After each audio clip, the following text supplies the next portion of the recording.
Quoting, paraphrasing, and summarising. Let us now look at quoting, paraphrasing, and summarising. There are some of the academic writing techniques that you will commonly use. They all allow you to demonstrate that you have studied and considered existing body of work.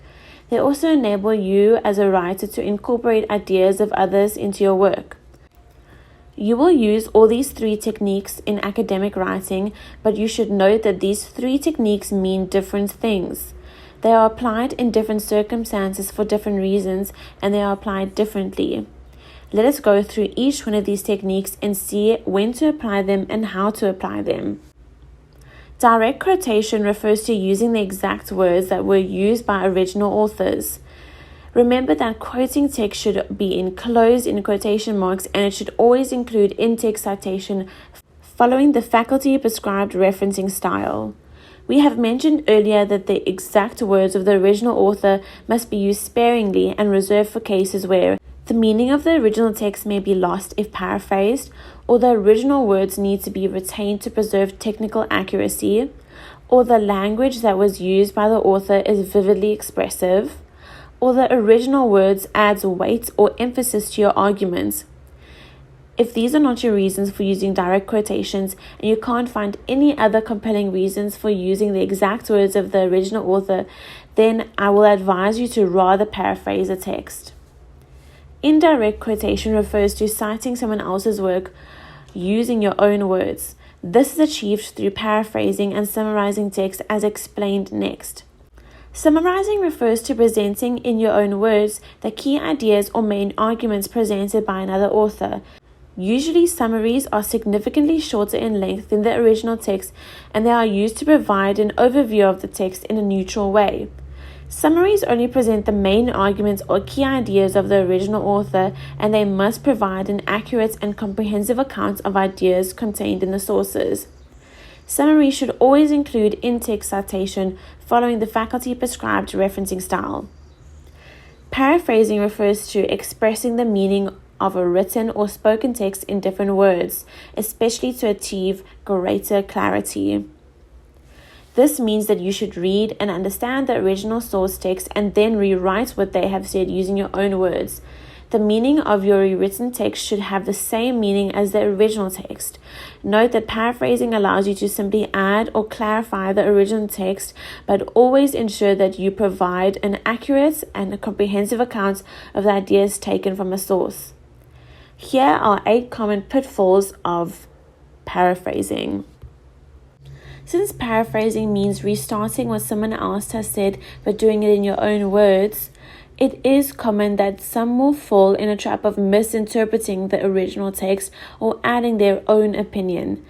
Think about it like this. Your opinion cannot be attributed to someone else's, and if the meaning of the text has changed, then it is wrong to attribute it to a particular source that is not what they said or meant. The other pitfalls are including too many details or leaving out important information. You always need to strike a balance. Substituting inappropriate synonyms may also change the meaning of the original text.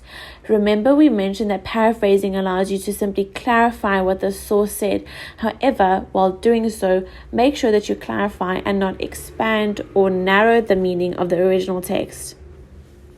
Summarizing rather than paraphrasing is another pitfall.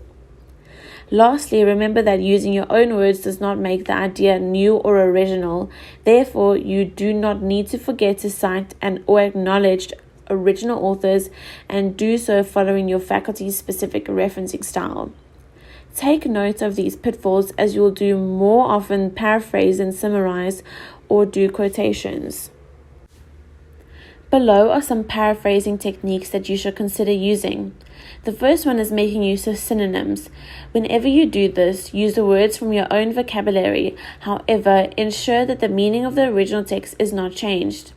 You may also paraphrase text by changing sentence structure, and you can do this by changing the order of the ideas, making long sentences shorter, and pinpointing key ideas. Clarify abstract concepts, making them easier to understand and also achieve the purpose of paraphrasing, but ensure that at all times the meaning of the original text is retained. Do you remember straight plagiarism, where the offender made use of synonyms and changed the sentence structure? Okay, it turns out that the main offense was the failure to acknowledge the source of ideas without citations. The use of synonyms and changing sentence structure appears as though one appropriates the idea from others.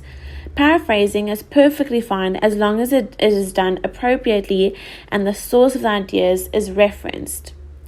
Here are the reasons why you should use quoting, paraphrasing, and summarizing techniques. Quoting, paraphrasing, and summarizing may provide support for claims and add credibility to your writings. These techniques also allows you to demonstrate that you have considered extensively, read the existing body of work leading to your study. Citing the work of others may offer an opportunity to show you the different views offered by various authors on the subject. And sometimes you could also use the techniques to call attention to the particular position that you wish to align yourself to argue against. As I said, with quoting as an example, you could use this technique to highlight a particularly striking phrase or sentence, or you may want to use the direct quotations to distance yourself by telling the audience that the words are not your own. Look at the checklist below. It should be used to evaluate if you have paraphrased correctly. Firstly, compare text and the original one to be sure that there is no striking resemblance. Then check and ensure that the original meaning is retained, and then make sure that the paraphrased text is accurate and provides a comprehensive account of ideas that is the key ideas for important details that are not left out of knowledge or the original author, and read your paraphrased text to ensure that the word choices and usage is appropriate.